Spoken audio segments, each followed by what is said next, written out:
evitar la somnolencia derivada de venir inmediatamente después de comer. Agradecer a Carlos Sedano estar con nosotros. Un poco la dinámica que hemos establecido en particular para abordar este panel es, durante el transcurso del día hemos abordado desde diferentes perspectivas el tema del nearshoring.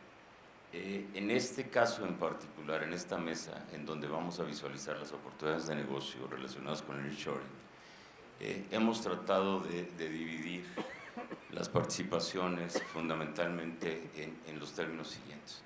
Por un lado, Ismael Ortiz nos hablará de el nearshoring desde la perspectiva de lo que el gobierno de Estados Unidos ha determinado como los sectores prioritarios hacia donde está dirigiendo las actividades que están vinculadas con este reposicionamiento que el gobierno norteamericano está estableciendo y que finalmente se traduce en esta guerra comercial que tiene con China.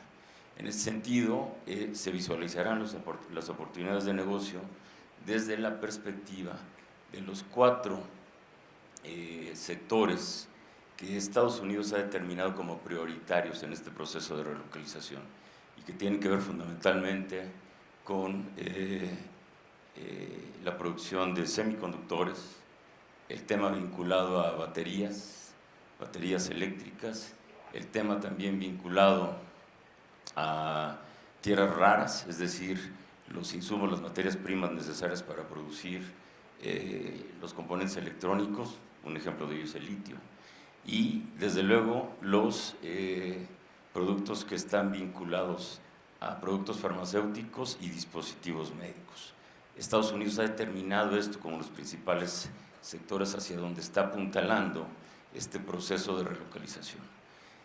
Por otro lado, el embajador de México en la República Popular China, el doctor Seade, le hemos pedido que nos dé la perspectiva no de cómo estamos visualizando en el país el tema del nearshoring, sino cómo se está visualizando desde China el proceso de nearshoring y qué está haciendo China en términos muy puntuales para seguir teniendo una participación relevante en términos del comercio internacional.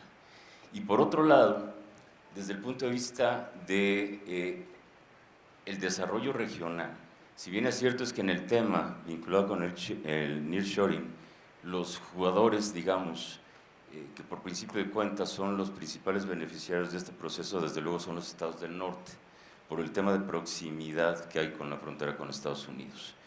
Y por otro lado, bueno, desde luego los estados que están en la zona centro y occidente de la República. Pero, ¿qué podemos hacer desde el punto de vista de política pública? ¿O qué estamos haciendo? ¿O qué está haciendo esta administración desde el punto de vista de política pública para equilibrar la balanza y desarrollar el sur-sureste?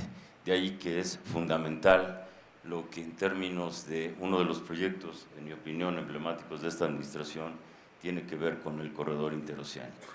Y de ahí la presencia de Carlos con nosotros. Sin más preámbulo, entonces, me permitiría abrir el panel pidiendo en principio a Ismael Ortiz, que nos acompaña en forma remota, que tome la palabra. Me permitiría presentarles a ustedes al licenciado Ismael Ortiz Fernández. Él fungió como ex jefe de la Unidad de Negociaciones Comerciales Internacionales de la Secretaría de Economía. Es licenciado por la Universidad Iberoamericana, fue profesor de la asignatura de Teoría del Comercio Internacional en la División de Posgrado de la Facultad de Derecho de la UNAM. Cuenta con una amplia trayectoria de 30 años en negociaciones comerciales e internacionales e integración económica regional, así como del sector público y de las políticas públicas de México. Recientemente fue titular, como comenté al inicio, de la Unidad de Negociaciones Comerciales Internacionales, donde fungió como jefe negociador para los acuerdos comerciales de México con Corea, Ecuador, Reino Unido y la adhesión del Reino Unido al Tratado Integral y Progresista de Asociación Transpacífico. De igual forma, fue oficial de alto nivel en las reuniones del Foro de Cooperación Asia-Pacífico y del TIPAT. Anteriormente, en la misión permanente de México ante la Organización Mundial del Comercio, ocupó los cargos de representante permanente alterno y consejero económico, donde fue responsable del diseño e implementación de la posición de México en los distintos comités y grupos de negociación de la organización. Adelante, por favor, Ismael. En primer lugar, quisiera agradecer a la Cámara Nacional de Empresas de Consultoría por la oportunidad que me brinda de estar con ustedes el día de hoy. Una disculpa por no estar de manera presencial, pero algunos compromisos de último momento me lo impidieron. Pero con mucho gusto estoy de manera, aunque sea virtual, para compartir algunas ideas sobre las oportunidades de negocio con este nearshoring para la industria en México. En ese sentido, mi presentación la he dividido en tres partes. Me gustaría primero platicarles un poco del contexto del nearshoring, después hablar sobre las oportunidades que hay para México y finalmente hablar un poco sobre los retos que enfrentamos como país para aprovechar de manera cabal estas oportunidades del nearshoring. En cuanto al contexto, pues ya todos sabemos que el nearshoring se deriva de una oportunidad, por decirlo así, muy coyuntural, que se caracteriza principalmente por dos entornos, uno económico y uno político. El económico, sin duda, uno de los principales es la guerra comercial que está entre China y Estados Unidos, la cual pues no sabemos cuánto tiempo va a durar. Ya llevamos 5 años y estamos todavía viviendo algunos de los estragos de esta guerra comercial. Estamos viviendo los impactos de la crisis sanitaria más terrible de los últimos años. No solamente me refiero a las lamentables pérdidas humanas, pero también en las consecuencias económicas que ello ha traído. Estamos entrando en un proceso de desglobalización, que para algunos podría llamarse decoupling o de-risking, pero donde la característica principal es que la inversión extranjera directa pues, se lleva más a cabo por cuestiones políticas que por cuestiones económicas. Estamos también inmersos en una política de combatir el cambio climático, que si bien por supuesto es loable, pero que algunas medidas comerciales, principalmente y económicas, podrían tener alguna externalidad negativa en los flujos comerciales y económicos de los países, ¿no? Un claro ejemplo es el Carbon Border Adjustment de la Unión Europea, que pues sin duda podría traer algunos perjuicios para los exportadores hacia ese mercado. Y en político yo creo que hay dos grandes arenas. La primera, pues por supuesto, toda la tendencia nacionalista que ha derivado de la entrada de Trump a la administración en 2017 y que ha seguido por varias acciones, no solamente en Europa, con Italia, con el Brexit del Reino Unido, sino también en algunos otros países como Rusia, Turquía e inclusive China, ¿no? Con el Made in China, por ejemplo. Y también otro evento político, sin duda con terribles consecuencias humanas, es la invasión de Rusia a Ucrania, ¿no? Lo cual conlleva importantes retos geopolíticos y de seguridad a nivel global, ¿no? Pues todo esto, todos estos elementos, por supuesto que inciden en la creación de bloques regionales, no solamente del nearshoring, sino también de los llamados así al iShoring o de los friendshoring, ¿no? Esto, por supuesto, antes de continuar, me gustaría hablar un poco de los objetivos de qué es el nearshoring, ¿no?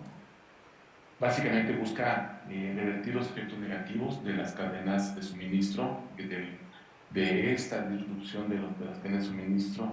Busca también cada vez más acercar al consumidor la producción de estos bienes y servicios. Por supuesto que busca blindar las cadenas recientes y estables, y para ello también algunos países han llevado ciertos acercamientos políticos, como puede ser el PEG, que se lleva en Estados Unidos a cabo, este acuerdo que se lleva en Estados Unidos a cabo en la cuenca del Pacífico, donde también participa India.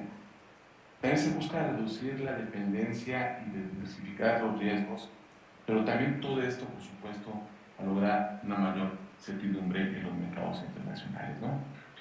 Y aquí me gustaría hacer un paréntesis importante de que algunos países ya están tomando acciones, ya están reaccionando en cómo tomar mayor provecho de esta nueva política. La administración Biden ha impulsado el gasto público y, por supuesto, en montos inimaginables de subsidio para empresas y consumidores, ¿no? Entre ellos, pues destaca el IRA, el Inflation Reduction Act, por casi cerca de 370,000 millones de dólares. El Infrastructure Bill, que lleva, pues, o que tiene planeado gastar cerca de 550,000 millones de dólares. Y todo esto con el fin de apuntalar sectores que Estados Unidos ha detectado como estratégicos, ¿no? Que de acuerdo con un análisis que llevo, ha detectado pues, los semiconductores, ha detectado los productos médicos y medicinas, ha detectado también como prioritarios los minerales críticos y todo esto nos lleva a nosotros como país a pensar hacia dónde tenemos que apuntar nuestras prioridades, ¿no? Pero yo voy a elaborar un poquito más en los siguientes minutos al respecto. ¿Cuáles son las oportunidades que hemos detectado para la industria mexicana? En base por supuesto, a estos sectores que ya he mencionado. Primero, me parece que es, en la parte de bienes, me parece que es aprovechar la planta productiva que ya tenemos y que se ha caracterizado por ser uno de los motores de la exportación de México. Para ello, pues tenemos autos y los autopartes, por supuesto, todo lo que tenemos en el centro y norte del país, el sector aeroespacial, la manufactura eléctrica y electrónica, que estos tres pues se han caracterizado por un dinamismo en las exportaciones, pero también en la parte de acero, ¿no? También en aquellos sectores que están tomando un auge exportador y que nos han convertido nos han llevado a ser entre los top 10 exportadores del mundo en materia agrícola y de alimentos. Y otro importante elemento que nos ha dejado también pues la crisis de COVID es la fabricación de dispositivos médicos y productos farmacéuticos, uno de nueva cuenta que ha sido detectado por la administración Biden como uno de los prioritarios. En materia de servicios, pues creemos que uno de los sectores donde también México puede apuntalar, donde tiene potencial para desarrollo, pues es la subcontratación de procesos comerciales, los servicios de tecnología de información y desarrollo de software, donde tenemos un hub importante en Jalisco. En otros sectores, las energías renovables y la tecnología de la red inteligente, pero también uno importante donde se puede apuntalar a las industrias que pueden llegar a México son todos los relacionados con las cadenas de suministro y los centros de logística. Ahora quisiera hablar un poco sobre cuáles son los retos que vemos que México debe afrontar si quisiera tomar una cabal ventaja de las oportunidades que nos lleva el nearshoring. El primero, yo creo que debemos ser todos conscientes de que el nearshoring obedece a una cuestión de coyuntura, donde México no tiene las riendas de cuánto puede durar este proceso. No está en nuestras manos de determinar el extenderlo o el aplazar este proceso por más tiempo. Ya vimos que obedece a cuestiones coyunturales de guerras, de tensiones en el sudeste asiático, de los apoyos que puede estar dando Estados Unidos, pero desafortunadamente no está en nuestras manos. Entonces tenemos que aprovecharlo y tenemos que aprovecharlo desde ya, ¿no? Y una lección del aprovechamiento es que pues ya vamos tarde. Ya vamos tarde en el sentido en que China, la guerra comercial de China con Estados Unidos que inició en 2017, algunos estudios indican que en los siguientes 5 años, es decir, en el periodo 2017 a 2022, China ha perdido cerca del 5% de su participación en el mercado de Estados Unidos. Y aquí la pregunta es, pues, como en el libro dice, ¿quién se robó mi queso? Aquí es quién tomó el queso de China. Y desafortunadamente, pues no ha sido en su totalidad en México. Los principales países beneficiarios han sido Taiwán y Vietnam, con cerca del 1.7% y cerca del 1% respectivamente. Y México, a pesar de tener pues, una amplia red de tratados comerciales y a pesar de tener un tratado con Estados Unidos modernizado, fue solamente capaz de captar el 0.6% de esos puntos porcentuales. Entonces ya vamos tarde en aprovechar la rebanada de pastel que está dejando China, ya vamos tarde en aprovechar los beneficios que nos ofrece el nearshoring, esta coyuntura. Otro importante reto me parece que es el desarrollo de política industrial, de una política industrial y de desarrollo por parte de México. No tenemos al día de hoy por parte del gobierno federal una estrategia para el aprovechamiento del nearshoring. No hay lineamiento siquiera para hacerlo que nos permitan tomar ventaja de esto, ni tampoco para la identificación de prioridades. Ya decía yo que Estados Unidos de alguna forma nos ha hecho el favor de identificar 4 sectores que para ellos son importantes y donde México tendría que estar apuntalando para aprovechar esta coyuntura, pero tampoco lo hemos hecho desde el gobierno. Otro gran reto es el impulso a una política energética verde. Ustedes saben que las empresas ahora cada vez más buscan una certificación en los mercados internacionales de que son amigables con el medio ambiente. En la medida que México pueda proveer de una energía verde, pues son insumos que las empresas pueden aprovechar en esta certificación. Otro reto importante es que podamos lograr un encadenamiento con la proveeduría local, es decir, ya tenemos en ciertos sectores que mencionaba, como el automotriz, como el electrónico, que hay un encadenamiento importante de las pymes como proveedores de estas industrias. Pero también tenemos que aplicar este ejercicio en otras industrias que están por llegar, ¿no? Y que son caracterizadas o que deberían ser caracterizadas por un alto desarrollo tecnológico. Y al mismo tiempo, pues tenemos que tomar ventaja, ¿no? Por eso yo mencionaba como sectores donde podemos aprovechar ese nearshoring, pues aquellos donde ya tenemos una ventaja competitiva, aquellos donde ya tenemos una planta productiva ya instalada, donde México pues ya se ha caracterizado por ser uno de los exportadores a nivel mundial. Otro reto importante podemos agruparlo en materia de infraestructura.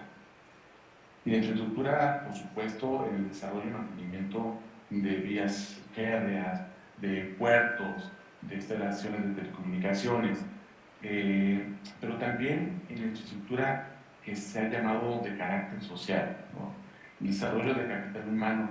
Es decir, yo mencionaba hace unos segundos que debemos ser capaces de vincularnos con industrias de alto desarrollo tecnológico, pero también tenemos que ser capaces de desarrollar a nuestros muchachos que puedan insertarse en esas industrias, ¿no? Y para ello, pues es necesario que en México como país pueda investigación y desarrollo. Aquellos países que han visto como prioridad la innovación, pues han venido gastando en los últimos años un porcentaje del PIB cercano al 3 o mayor al 3%. México al 0.6%. Entonces, es un reto donde tenemos que hacerlo como nación y donde tenemos que apuntalar más si queremos tomar ventaja de este nearshoring.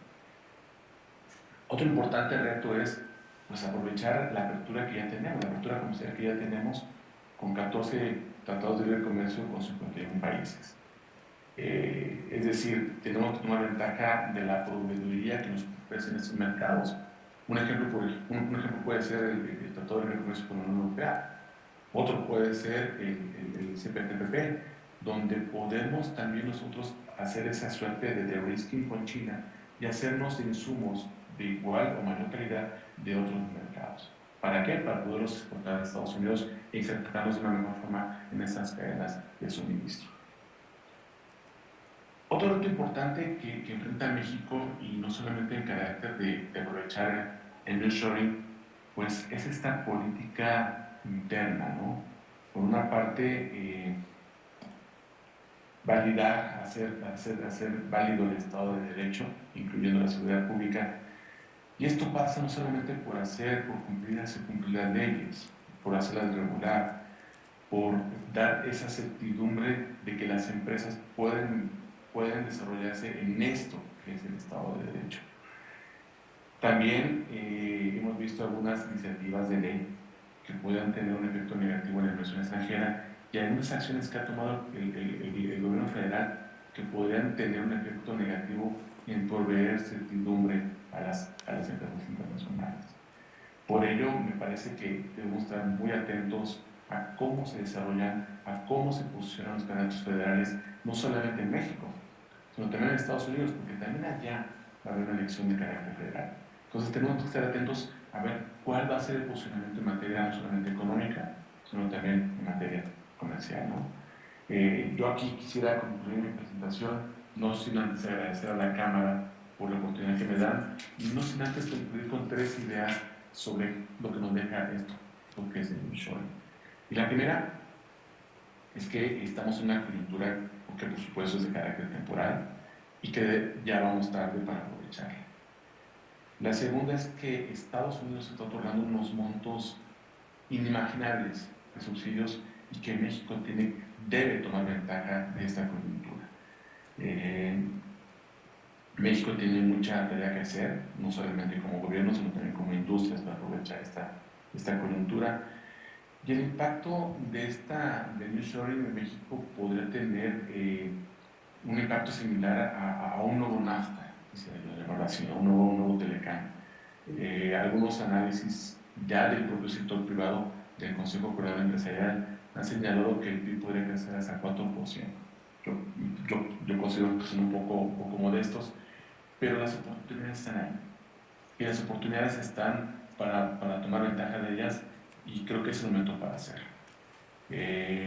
Yo quisiera concluir aquí, agradeciéndoles a todos su atención, agradeciéndoles a la Cámara por la oportunidad que me brinda de estar con ustedes, y deseándoles que tengan un muy buen día.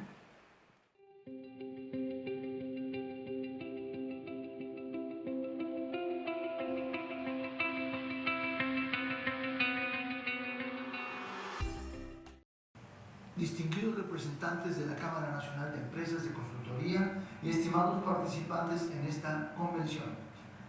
Es un gran gusto participar en este importante foro de discusión y compartir con ustedes mi visión como economista y como embajador de México en China sobre la reestructuración de las cadenas globales de valor actualmente en marcha, y en particular lo que acontece en China y con China, y ponderar si la adopción en México de estrategias de nearshoring, como le llaman, es un elemento que transformará nuestra economía. A finales del siglo XX y todo el XXI, el mundo desplazó su producción entre regiones y países en forma sostenida y en su conjunto dramática, buscando reducir costos con mano de obra más barata y también regulaciones más permisivas. A partir de los 80, se extendió el Made in China, etiquetado, en sus comienzos como productos de baja calidad, frecuentemente copias, pero gradualmente ganando economías de escala, imponiéndose como principal productor global. Estados Unidos no fue indiferente y trasladó mucho de su producción lejos de sus fronteras en lo que se denominó offshoring, a fin de aprovechar las ventajas competitivas que en ese momento se presentaban en China y en algunas economías emergentes como la India, Bangladesh y el sudeste asiático en su conjunto. Pero en los últimos 10 o 15 años, a partir de la gran crisis financiera del 2008-2009, la industria manufacturera china ha evolucionado cada vez más de otra forma y en forma crecientemente acelerada.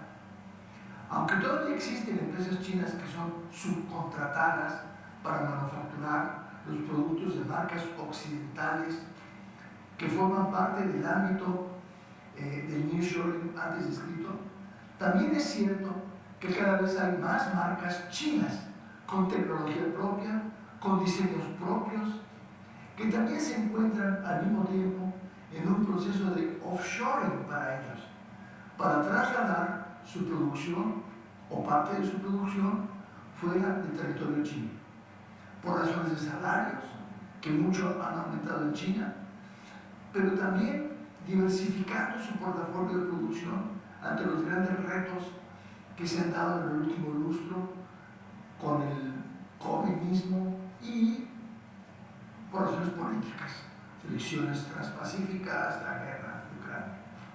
En este marco, China está transitando decididamente a un modelo en el que el consumo interno será uno de sus principales motores económicos en los próximos lustros. Y su otro gran motor, que avanza a pasos agigantados al lado de su fuerza como economía que consume, es la tecnología, a todo lo ancho de la misma, buscando con gran determinación convertirse en la mayor potencia productora de tecnología. Y así, con China cambiando rápido y a fondo, y al mismo tiempo ante las relaciones comerciales internacionales complicadas por las fricciones comerciales crecientes con Estados Unidos, más la guerra entre Rusia y Ucrania y la cautela económica global tras la crisis del COVID, ha resurgido el interés tanto de chinos como de estadounidenses por llevar la producción más cerca de los mercados, no depender tanto de la coyuntura internacional.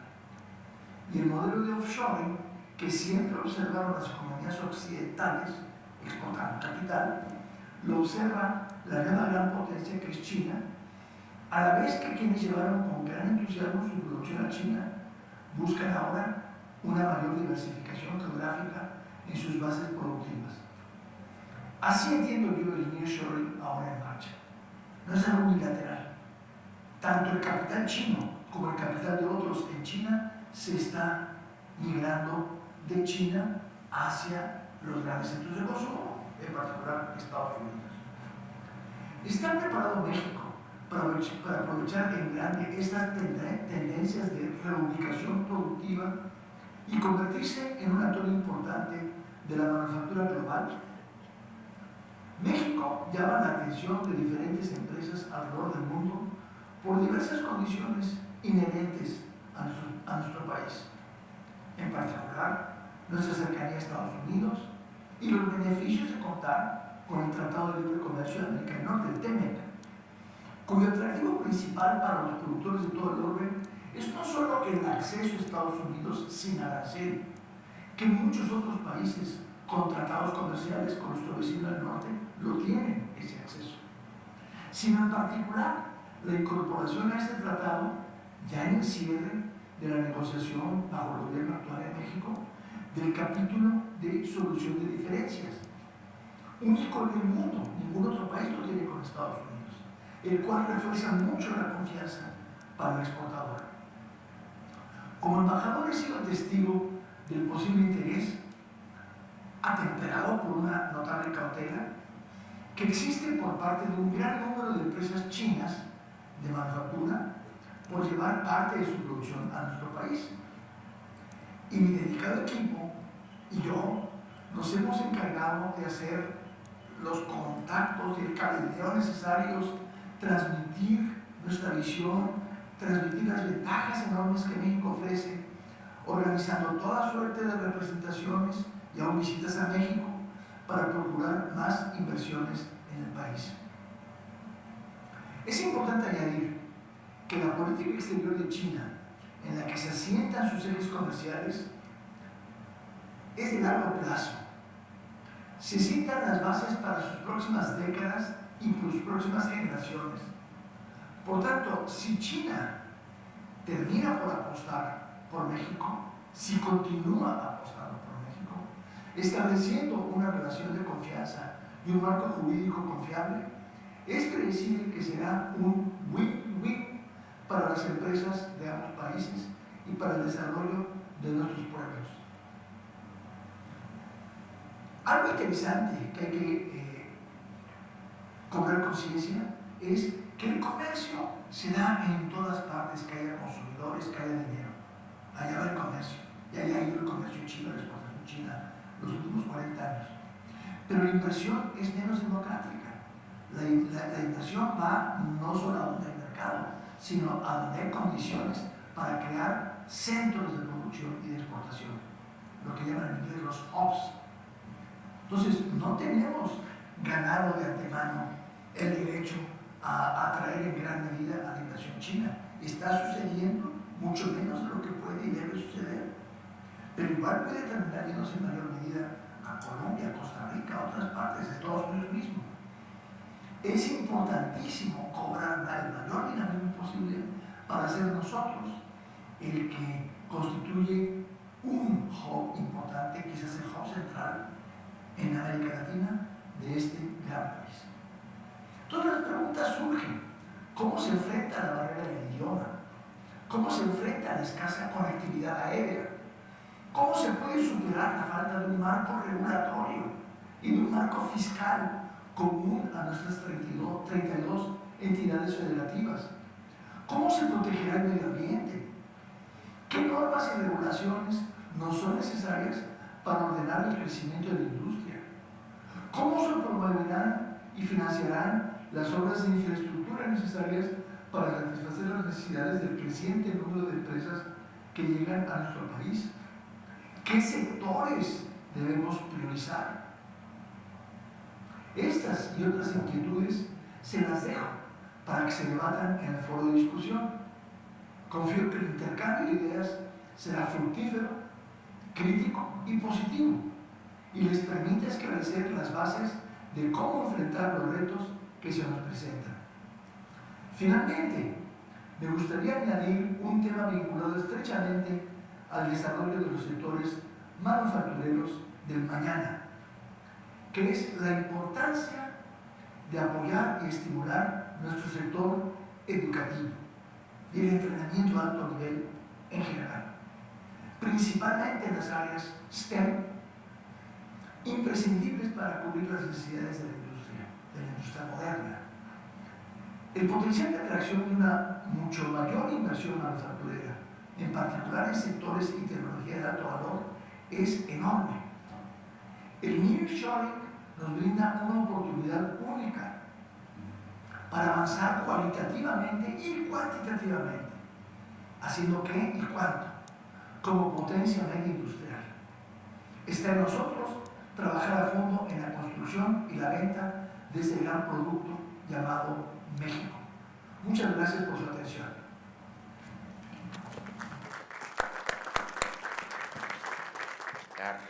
O para aumentar su oferta exportable y llevar a diferentes países la capacidad de producción exportable que tienen en el mundo. Dicho esto, además de agradecer al ingeniero Carlos Sedano estar aquí con nosotros, hemos querido en particular invitar a Carlos como titular de la Unidad de Promoción de Inversiones y Desarrollo Comercial del Corredor Interoceánico Istmo de Tehuantepec para tener también una visión desde el punto de vista regional de lo que implica el nearshoring y de las oportunidades que debemos aprovechar para equilibrar un poquito la balanza en términos de la atractividad que están teniendo los diferentes estados del país para beneficiarse de este proceso de relocalización. Porque si bien es cierto, por temas de proximidad y por tener una base industrial desarrollada desde hace muchos años, particularmente con el inicio del Telecán, lo cierto es que los estados del norte llevan una ventaja competitiva importante respecto a otras entidades del país. Lo cierto es que ha crecido también la participación de los estados del centro y de occidente, particularmente Aguascalientes, Querétaro, por la industria aeroespacial, Guanajuato mismo, y Aguascalientes, reitero, por el tema automotriz, San Luis Potosí incluso, pero el sur-sureste me parece que también tiene una oportunidad importante de aprovechar y de capitalizar este proceso de nearshoring, porque ciertamente el tema de infraestructura y particularmente de disponibilidad de recursos naturales se vuelve en un diferenciador que puede beneficiar el desarrollo del sur-sureste. Ya hablo específicamente de agua y eventualmente de temas vinculados pues a energía verde en lo particular. Se vuelve en este sentido fundamental el tema de uno de los proyectos que sin lugar a dudas es, en mi opinión, uno de los más importantes que esta administración está llevando a cabo y que tiene que ver con el corredor interoceánico Istmo de Tehuantepec. Le cedería la palabra a Carlos, no sin antes permitirme presentarlo a todos ustedes. Carlos Sedano es ingeniero agrónomo con maestría en desarrollo rural y cuenta con 36 años de experiencia en el sector público. Ha sido gerente de evaluación del Instituto Mexicano del Café, en el Gobierno Federal, director general de comercialización de productos agropecuarios en la Comisión de Apoyos y Servicios a la Comercialización Agropecuaria del Estado de México y asesor en el Instituto Federal Electoral.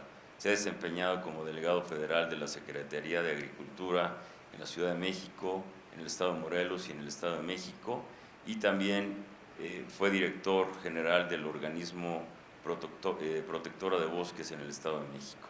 Actualmente funge como titular de la Unidad de Promoción de Inversiones y Desarrollo Comercial del Corredor Interoceánico Istmo de Tehuantepec, y anteriormente a ello fue secretario particular del procurador de la Procuraduría Federal del Consumidor y coordinador general de promoción de inversiones en el propio Corredor Interoceánico.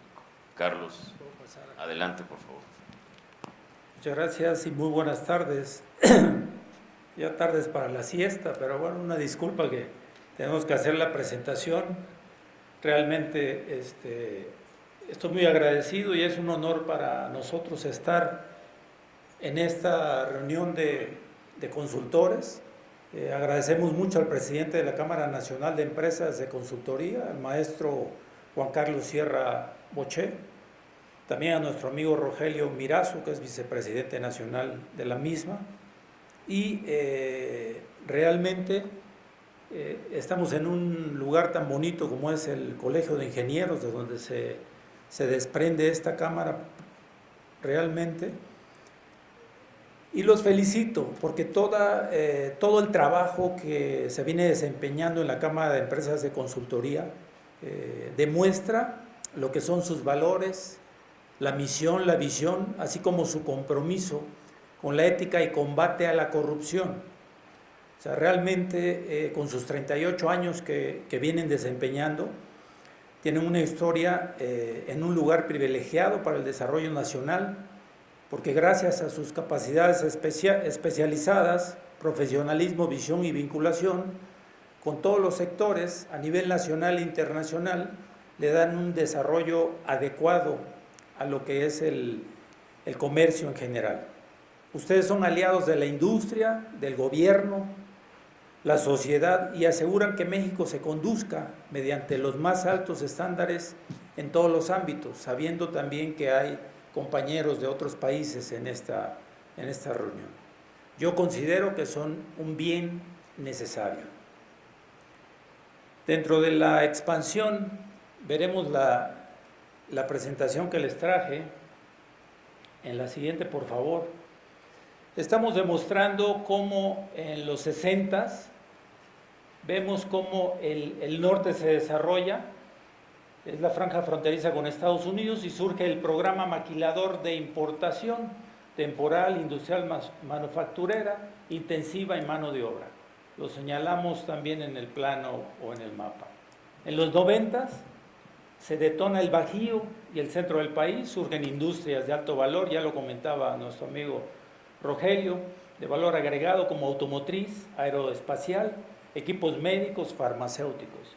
Y en el 18-19 se impulsa el sur-sureste, región con gran potencial logística, energética, alimentaria e industrial, con proyectos como el Corredor Interoceánico del Istmo de Tehuantepec, el Tren Maya y la Refinería Olmeca. Prácticamente hemos estado trabajando durante 4 años y se ha desarrollado lo que es un proyecto que ya existía. O sea, este proyecto no es un proyecto nuevo, es un proyecto que desde la época de Hernán Cortés está funcionando. Es un paso de mercancías del Pacífico al Golfo y viceversa. En la siguiente, por favor. Aquí estamos señalando muy claro todo lo que es el corredor, el plan maestro, porque el corredor tiene su plan maestro, tiene todo lo que son sus estrategias, sus metas y objetivos. O sea, realmente es un proyecto trabajado, bien pensado en oficina para operarlo en campo. Prácticamente como aquí verán en este plano que se lo vamos a hacer llegar aquí a nuestro amigo Rogelio para que lo puedan tener si es que es de su interés. Señalamos prácticamente de Coatzacoalcos a Salina Cruz lo que es el inicio del corredor interoceánico del Istmo de Tehuantepec, Veracruz, Oaxaca, donde hay 79 municipios, son 47,000 kilómetros cuadrados en toda la región para desarrollar y tenemos 4 millones de hectáreas disponibles para el sector primario. Vemos el tren que sale de Coatzacoalcos hacia Salina Cruz y viceversa, y la carretera que muestra en color rojo lo que es la carretera que tenemos. Tenemos parcialmente autopista de Coatzacoalcos a Cayucan, quizá algunos conozcan, otros no. De Salina Cruz a Tehuantepec hay autopista de 8 carriles, y tenemos el proyecto para el siguiente sexenio de avanzar de Tehuantepec a lo que es Acayucan en autopista. En el mismo esquema del tren, tenemos el tren de Coatzacoalcos a Palenque, prácticamente es para conectar con el Tren Maya, y esto, el efecto que se dará es que el Tren Maya no nada más va a ser de pasajeros, también va a ser de carga, va a ser el enlace en el lado de Palenque para que podamos tener carga en la península. Y en la parte baja de Ixtepec a Ciudad Hidalgo, Chiapas, tenemos la oportunidad de entrar a Guatemala y todo lo que es Centroamérica. Guatemala tiene una vía del tamaño de la nuestra, 1 kilómetro adentro, y tenemos más allá la vía más delgada que tenían ya en estos países. Pero tenemos ya el acceso, tenemos un mercado cautivo muy interesante por allí. Precisamente estábamos platicando hace un momento de todo lo que es el capital humano que nos pueden ayudar de Centroamérica, de la gente que ya ha estado trabajando, si no en parques, en alguna petroquímica, en alguna fábrica de refrescos, en alguna maquila, que pudieran interesarse en ingresar a lo que es el reclutamiento de la gente que va a trabajar en el corredor, en los 10 polos o los 10 parques industriales. También tenemos marcado lo que son los 10 parques. Del lado izquierdo verán ustedes, son 4 en Veracruz, 6 en Oaxaca, y marcamos lo que son las superficies en hectárea del lado derecho. Prácticamente tenemos uno de 500 hectáreas y uno pequeño de 82, pero todos están en la mejor posición, contando muy cerca con todo lo que son los servicios de última milla, tren, carretera, gas, agua, luz, prácticamente. Y lo que son los aeropuertos que están ligados al corredor son 7. Tenemos 3 en Chiapas, que son Tuxtla, Tapachula, Palenque. En Tabasco tenemos el de Villahermosa, el de Veracruz, que es Minatitlán, y en Oaxaca tenemos Ixtepec y Huatulco. Realmente está muy correspondido en el tema de aeropuertos. Y como petición del señor presidente, se amplía el corredor interoceánico del Istmo de Tehuantepec a 4 puertos ya, en donde se une Dos Bocas, Tabasco, y la parte de Puerto Chiapas. Entonces ya tenemos un esquema bastante considerable para desarrollar los parques industriales y todo el esquema de infraestructura. Aquí aproximadamente se ha invertido 120,000 millones de pesos en la parte de infraestructura por parte del gobierno. Ahora lo que se busca y espera es la inversión de la iniciativa privada. Y aquí es muy importante el actuar de todos los despachos aquí presentes, ya que enlazan empresas, enlazan trabajo, enlazan lo que es el valor del personal que se integrará. O sea, creo que podemos hacer un trabajo muy integrado con este proyecto que estamos desarrollando. Iniciamos, por ejemplo, el tren ahorita en septiembre, octubre, el tren de Coatzacoalcos a Salina Cruz. Lo que es el de Palenque lo terminamos en el 24 y la parte de Chiapas se termina en el 25. Los puertos, del trabajo que se viene desempeñando y desarrollando, estamos ahorita en la licitación. Hoy es el último día para las terminales de lo que son los contenedores, y prácticamente tenemos como 5 empresas inscritas para participar en ello. Hoy, si tienen alcance, todavía se pueden inscribir. Entonces, prácticamente tenemos los puertos. Estos empiezan a trabajar en el 24, mediados del 24. O sea, tenemos ya lo que son fechas para empezar a trabajar en sí. En la siguiente, por favor. Aquí señala lo que yo les venía platicando de que no es un proyecto nuevo. Vemos todas las empresas que están en Coatzacoalcos instaladas actualmente, que son empresas bastante grandes. O sea, si ven ustedes, todas las empresas que hay allá son alrededor de 80 aproximadamente, y son petroquímicas, químicas, plásticos, insumos para la construcción, alimentos procesados, todo lo que es panificación, bebidas, entre otras cosas. Y Salina Cruz, que es un poquito menos agraciado con el número de empresas, pero también las hay. Tenemos alrededor de 15 empresas grandes que están trabajando actualmente. Hoy tenemos nosotros 52 proyectos con carta de intención. Son 10 interesados para los desarrollos como desarrolladores y las otras 42 como proyectos específicos que quieren instalarse en los parques, y tenemos proyectos desde 10 millones de dólares hasta 500 millones de dólares. Prácticamente tenemos una petición y por escrito de cartas de intención de 4.500 millones de dólares para instalar en el corredor interoceánico del Istmo de Tehuantepec. Lo que comentaba hace rato, la parte específica, Rogelio lo comentaba, en el norte y en el centro, muy bien desarrollados en la parte industrial, en la parte de parques industriales. Uno de los problemas graves que están teniendo es el agua, que es parte de lo que nosotros tenemos en exceso, sobre todo del lado de Veracruz. Oaxaca no está mal, pero sí podemos contar con temas de agua. Y mucha gente dice, no, pues son empresas que no necesitan agua. Todas las empresas necesitan agua. Estaremos en contacto con ustedes de acuerdo a lo que nos indiquen tanto el presidente como el vicepresidente, para resolver cualquier situación, o si tienen interés de saber el tema de alguna empresa en especial o de algún tema en especial. Muchas gracias. Carlos, si me permites. Sí, adelante. Creo que valdría la pena, porque sé que lo traes incorporado en la presentación, señalar las vocaciones económicas que ya tienen definidas para los 10 polos de desarrollo que contempla el corredor interoceánico. Son 11 las vocaciones, ahorita las veremos. Las que no vean en las vocaciones, tenemos la oportunidad de ampliar las 11 vocaciones que existen o que señaló prácticamente la Secretaría de Economía.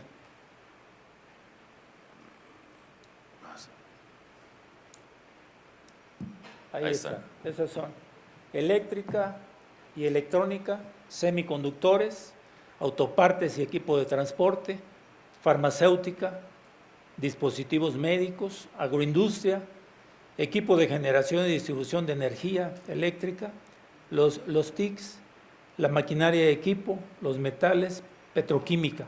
Esto no limita a que podamos tener alguna vocación específica que ustedes como consultores pudieran traer de alguna empresa, porque lo solicitamos al Consejo e inmediatamente la podemos incorporar. Muchas gracias, Carlos.